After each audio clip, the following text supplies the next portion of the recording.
It's Wednesday, July 16th, marking the 41st day of the ice siege of LA, and well, things are starting to feel a little warmer, as if the ice is melting.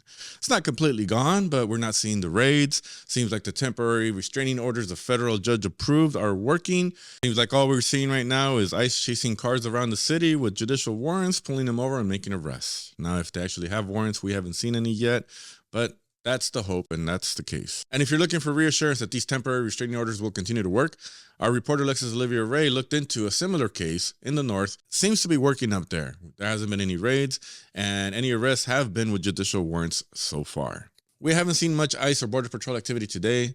We do know that they're hitting San Diego pretty hard right now. They're especially in Oceanside.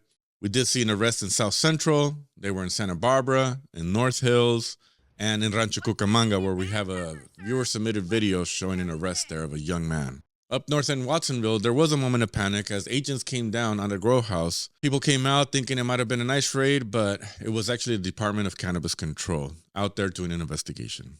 In other news, that farm worker strike that's being led by Instagram handle Flowers in Spanish did start today with a group of undocumented immigrants.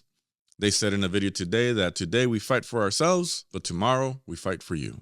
The LA Times reported today that the LA County sheriffs have been releasing inmates into ICE custody. And the way they're doing this is by using judicial warrants. It's a new tactic that the DHS is using to get around sanctuary city policies. And according to the sheriff, they had never seen these judicial warrants before. So new tactics, new methods.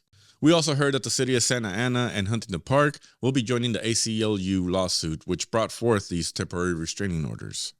The city of Bell Gardens is also having a special meeting today to expand protections for immigrants. The County Board of Supervisors approved 4 motions led by Supervisor Hilda Solis, which will provide cash aid, pet relief, a worker equipment return program for those detained, and more.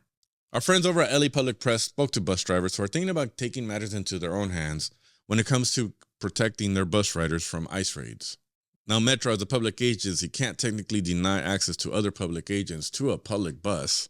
But according to Metro bus drivers, their labor union contract gives them discretion to act in a way that protects their passengers. And over here at LA Taco, my colleagues continue to pump out great reporting. We break down how the president of Mexico is suing the U.S. over the death of Jaime Alanis Garcia, who was the worker that died at the ICE raid of the Camarillo grow house. Our reporter Janet Villafana also has a beautiful story of how a detained street vendor, who was a leader in her community, is continuing to lead from inside the Adelanto Detention Center, where she's helping other immigrants get in touch with their families. Our reporter Alexis Olivia Ray also digs into some of the gruesome and horrible injuries that protesters faced on No King's Day.